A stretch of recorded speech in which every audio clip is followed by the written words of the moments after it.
Where's Mr. Weinstein? Okay, all right, okay.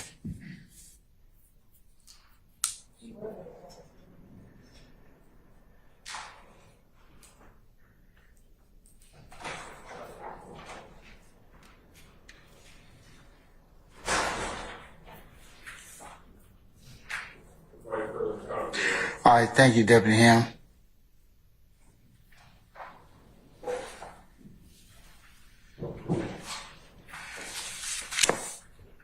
Anybody else joined us since we last recessed, other than Mr. Uhowski, who I haven't seen so long he's grown a mustache? Anybody else? Okay, all right. All right, folks. As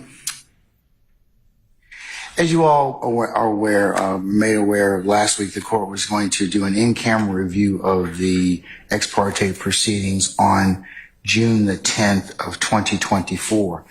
In considering whether or not to have an in-camera discussion or review of the records, this court has decided to release the entirety of the transcript of those proceedings as courts one. And I'm going to take judicial notice of the following timeline.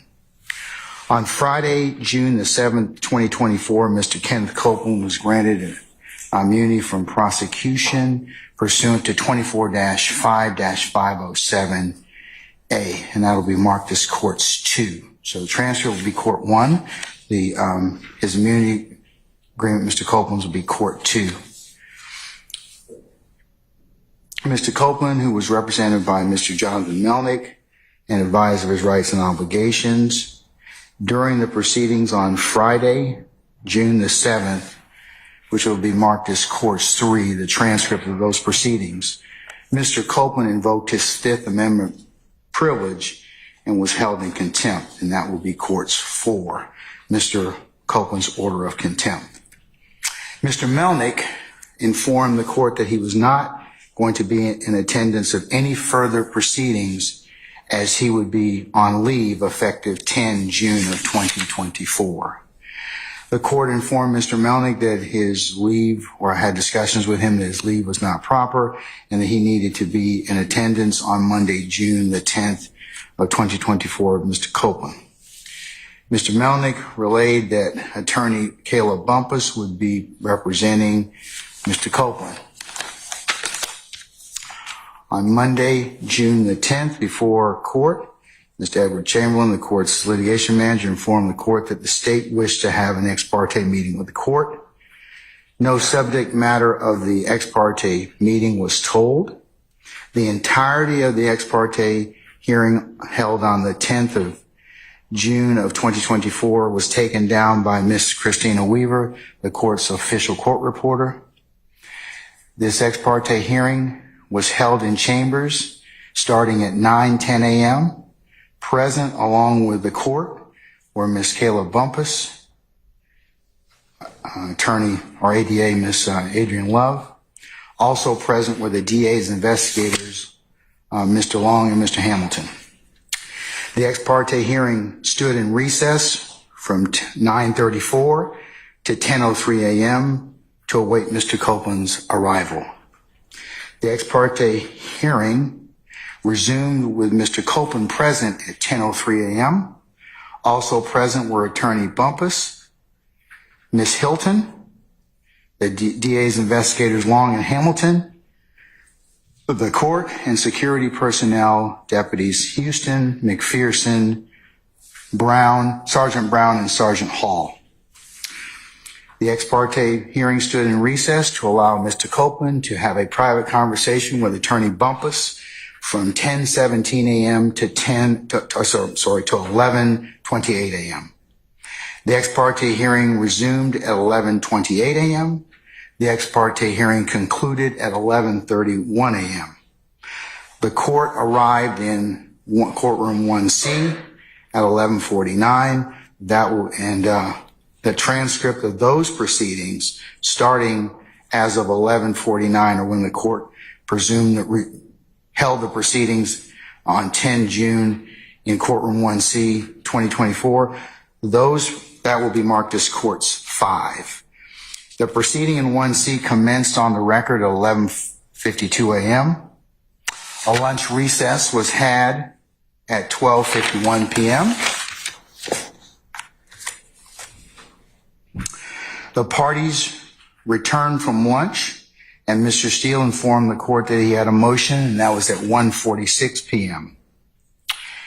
In asking then Mr. Steele later that afternoon was held in contempt. However, he was allowed to continue representation of Mr. Williams. The court, in asking Mr. Steele questions of how he received the information that he proffered in open court, was only concerned about the integrity and security of the conversations that were had in chambers, not whether those conversations were the subject of proper ex parte conversations or the sum and substance of what was told to him at that time. Jurors Jurors entered the courtroom to resume Mr. Copeland's testimony at 3:39 p.m. The jurors were excused and exited the courtroom at 5:56 p.m. Mr. Copeland was excused and exited the courtroom at 5:58 p.m. The court asked Mr. Steele again whether he received ex parte information, and that would be at 5:59 p.m. Mr. Steele's counsel, Ms. Ashley Merchant and Mr. Alex Susor entered the courtroom. Mr. Steele was held in criminal contempt. That order of that contempt will be marked as Court 6, and the proceedings concluded at 7:41 p.m.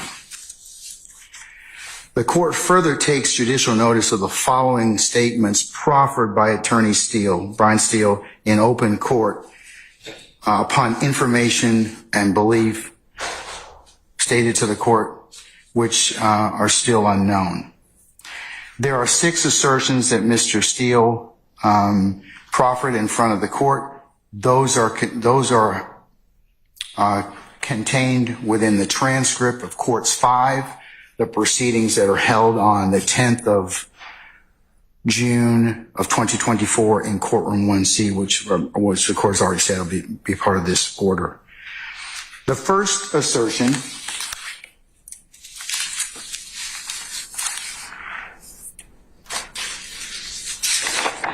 and the transcript bears out exactly what Mr. Steele said, so the court is paraphrasing the 6 assertions that Mr. Steele made. They're more aptly and more eloquently put in the record. The first one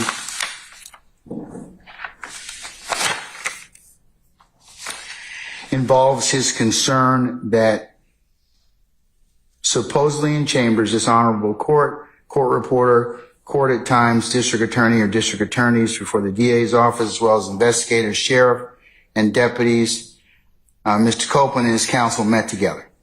None of the defense team, to his knowledge, were present. Second assertion he makes is that Mr. Copeland intended to plead the Fifth Amendment. Third assertion is that Mr. Copeland, as a party, was sworn, and Mr. Steele asserted that this particular conversation was, in fact, a critical stage,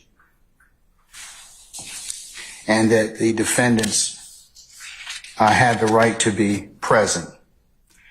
The fifth group of assertions involved Mr. Copeland not going to testify. The fifth group of assertions involved what Attorney Hilton claimed or said to the witness, to include the court, involving allegations of coercion and witness intimidation, and that his counsel had the right to be present. And the sixth assertion that was made in open court was that Mr. Copeland admitted to killing Donovan Thomas.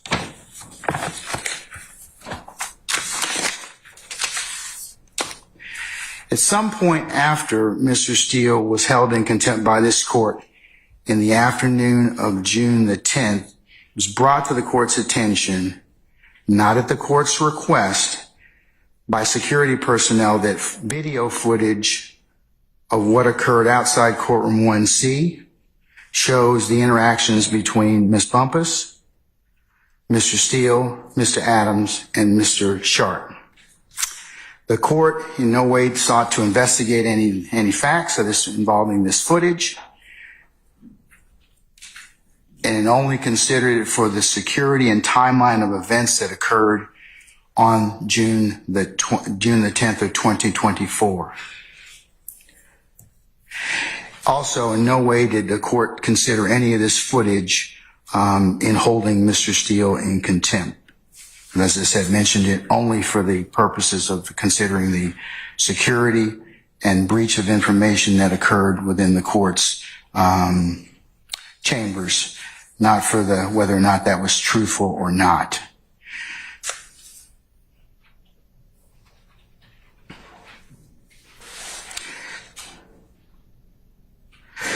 Mr. Steele makes further made three assertions on the 10th of June of 2024.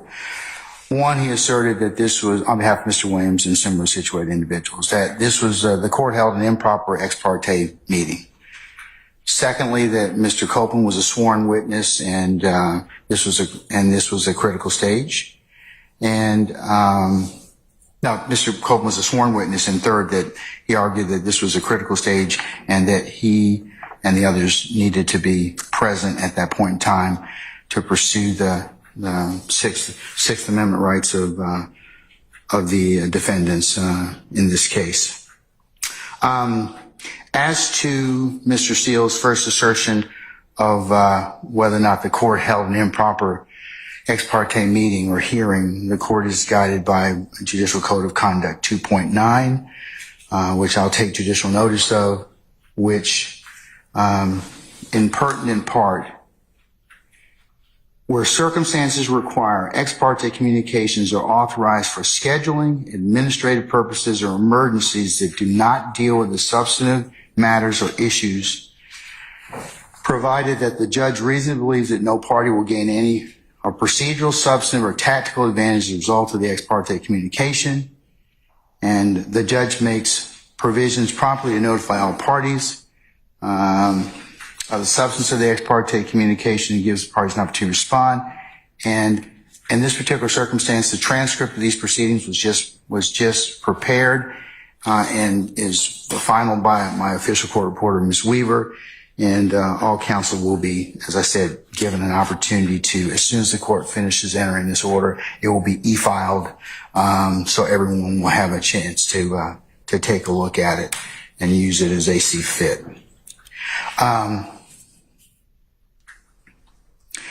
In this particular, and then the last part of 2.9 before the court goes on, if involves in pertinent part, if a judge inadvertently receives unauthorized ex parte communication bearing upon the substance of the matter, the judge shall make provision promptly to notify all parties of the substance of the communication, provide the parties with a reasonable opportunity to respond. And as I mentioned earlier, I'm going to release the entirety of the transcript to you all to use as you see fit, and before any other further examination of Mr. Copeland.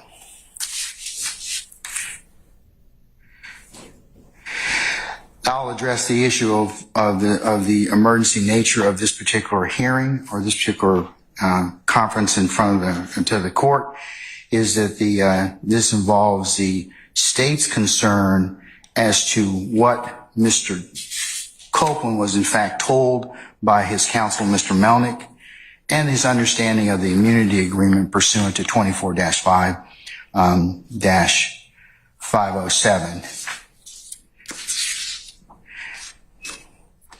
And that the conversations that were had and the transcript will bear out that no tactical or other advantage or any testimony that was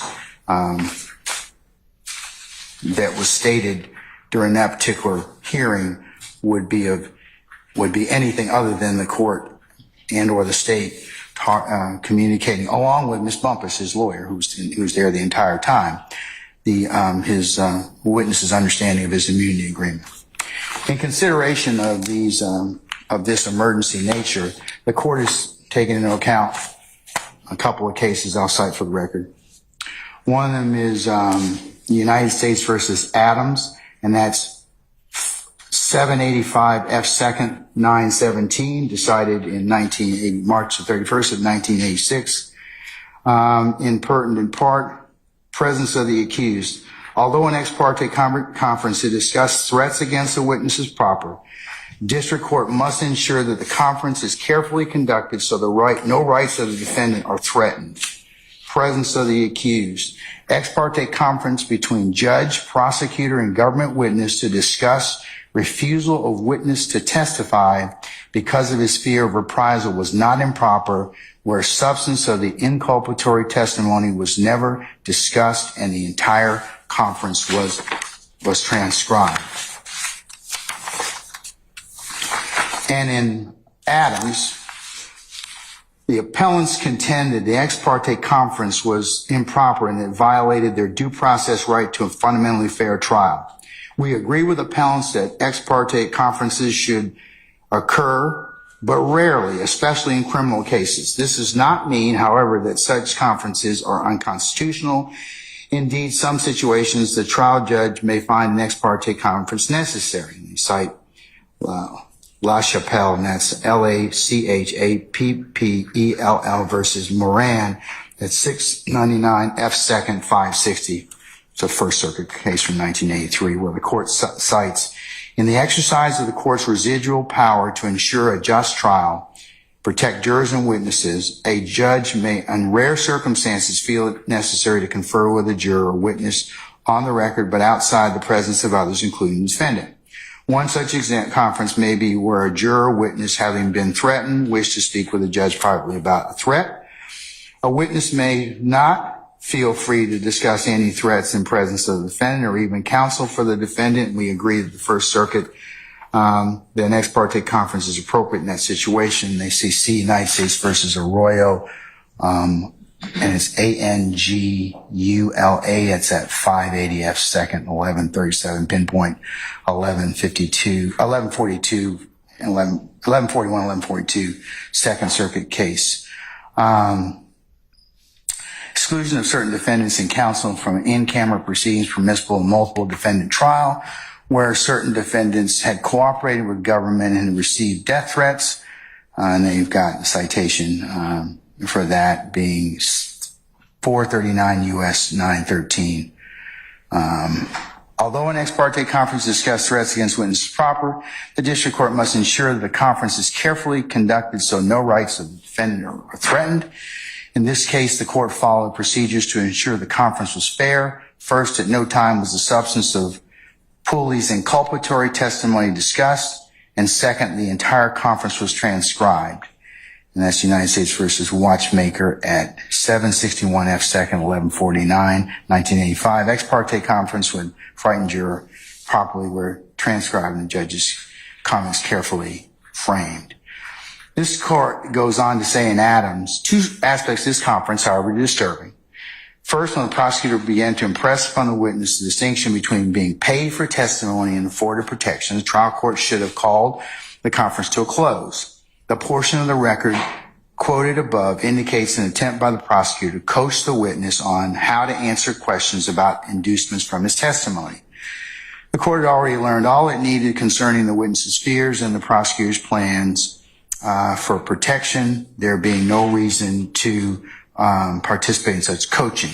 Second problem occurred where Pooley took the stand. Defense counsel inquired about what inducements had been given for Pooley's testimony, and the prosecutor and Pooley both indicated the only promise was the prosecutor would seek to enroll Pooley in witness protection program if he were in fear of his life. Neither related to the prosecutor's pledge to seek immediate protection for Pooley should it be necessary.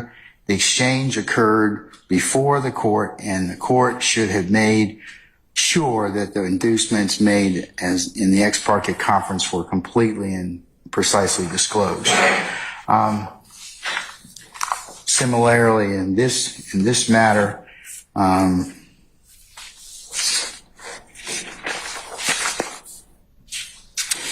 the only thing discussed between the state counsel for Mr. Copeland and this court were the understanding of his immunity agreement. There were no other testimonial statements made by in terms of what Mr. Copeland planned to testify to, that were induced or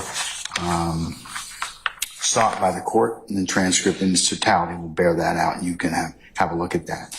The court's also considered Bruner versus the state. That's 302 Georgia at 6, and this relates to the right to be present and what is defined as a critical stage and under the Sixth Amendment.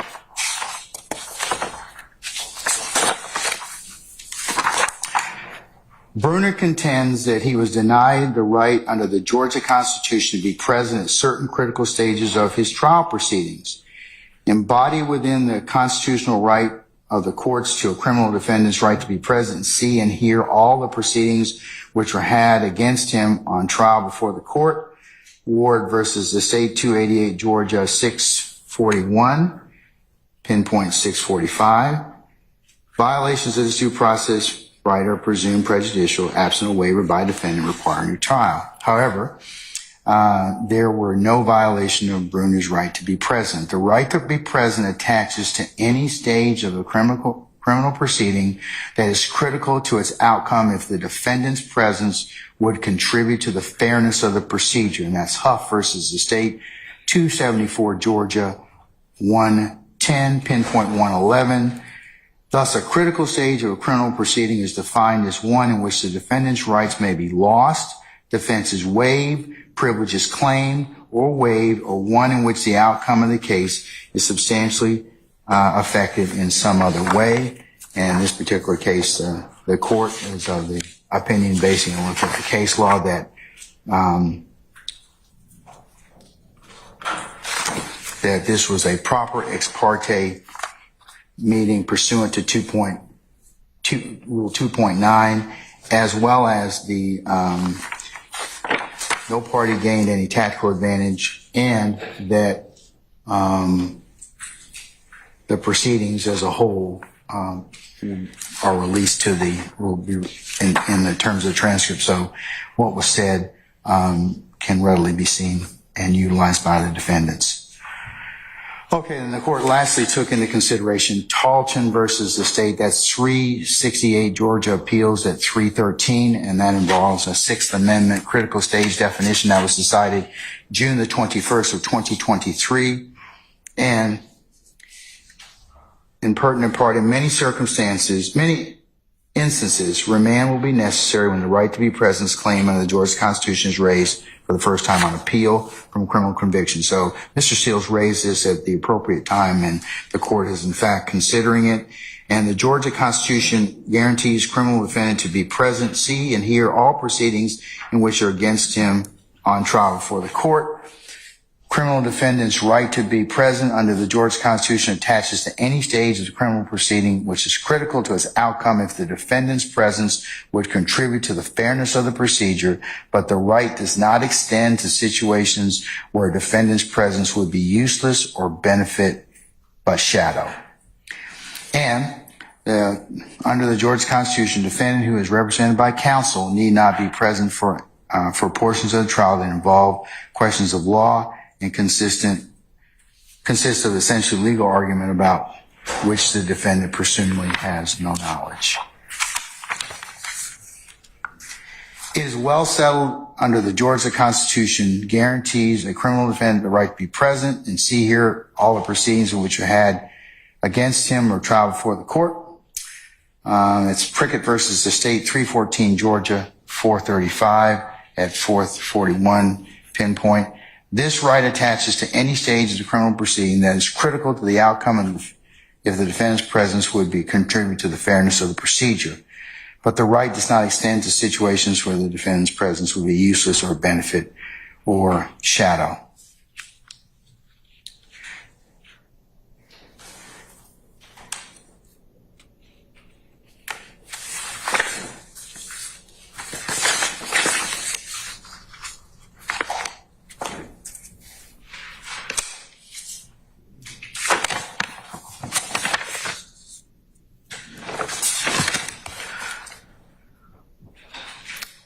The court further takes no position on whether Attorney Bumpus disclosed confidential or attorney-client matters. The court takes no position on whether Attorney Bumpus violated the duty of candor to other counsels involved in this case.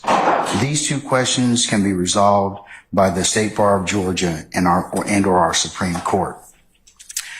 The court further takes no position on whether Mr. Steele, his use of the June 10th proffered information, as his use on behalf of Mr. Williams falls within our guidelines as set forth in the Georgia Rules of Professional Conduct.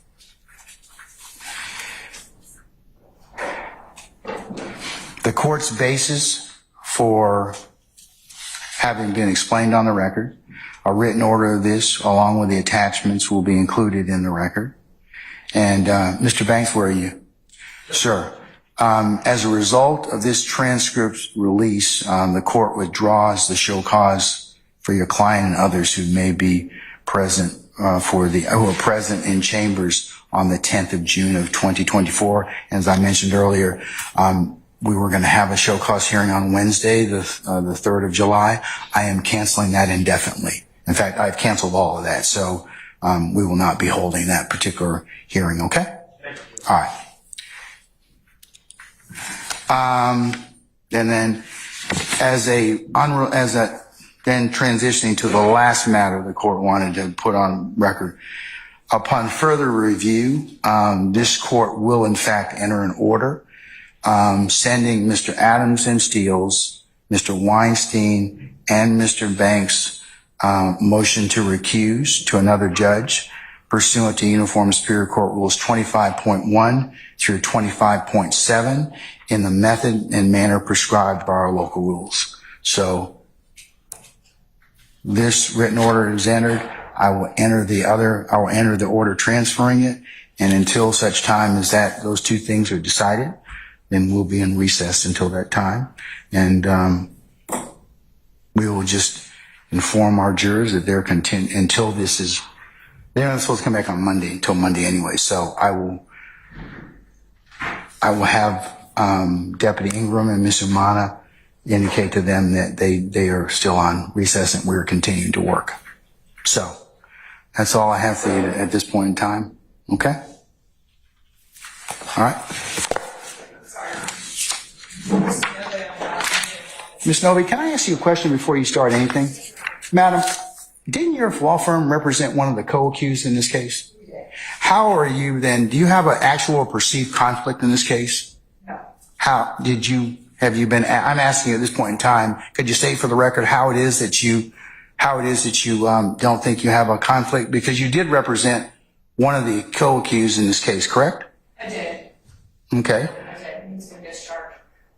Your Honor, this has absolutely nothing to do with my representation of Sergio Kitchens. Happy to discuss that or come up and what happened in the ex parte proceeding. We're just representing Mrs. Bumpus, Attorney Bumpus, in what her position is with respect. Is on mute? Yeah, you're good now. Yeah, with respect to this court. So, completely different matter, and now we're dealing with a contempt hearing of Ms. Bumpus as opposed to a criminal prosecution of Mr. Kitchens. Completely different, and in fact, everything that we've gone through or anything we've learned about this case has nothing to do with what we've done with Attorney Bumpus. Okay, I just want to, because you may have an actual or perceived conflict, I just wanted to bring that to your attention. So if you think that it should be addressed, then I'm giving you the opportunity to do so at this point in time. Because you do have knowledge of this particular case, but all right. Well, I think half of America has knowledge. I said I think half of America has knowledge of this particular case at this point.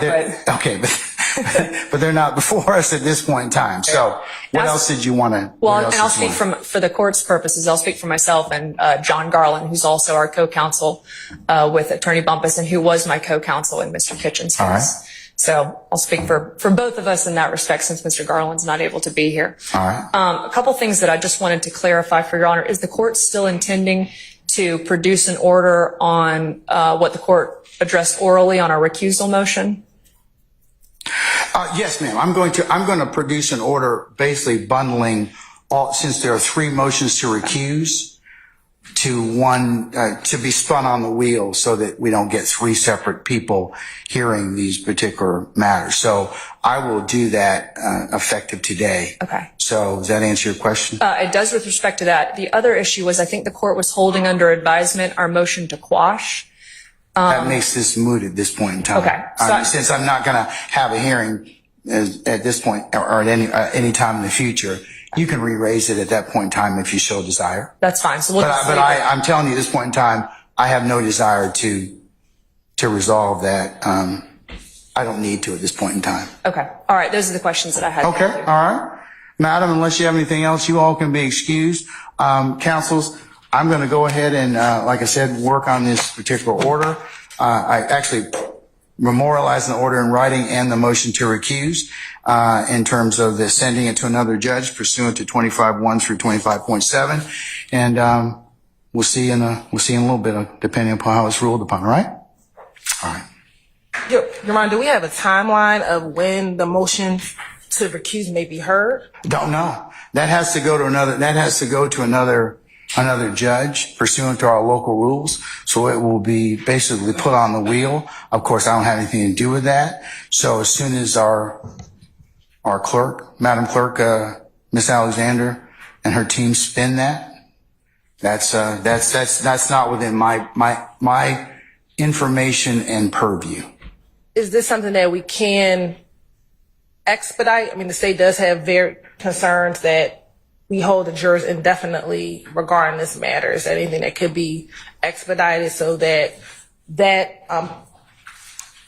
those decisions can be made on the motion of recuse and we can move forward with the trial?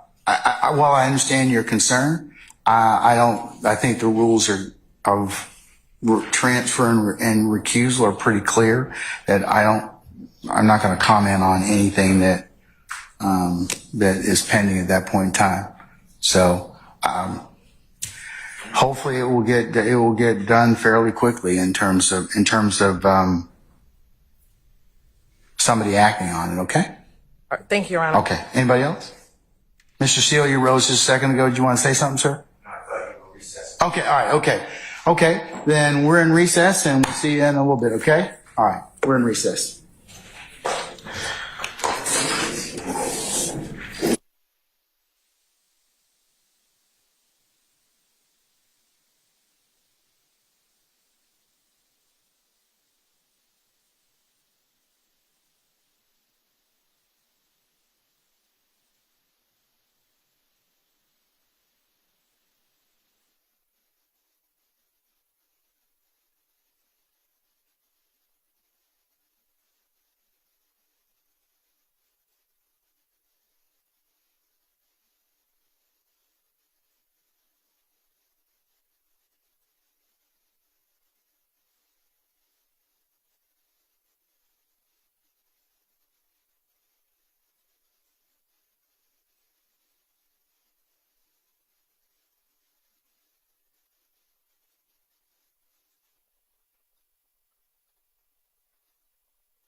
Thank you.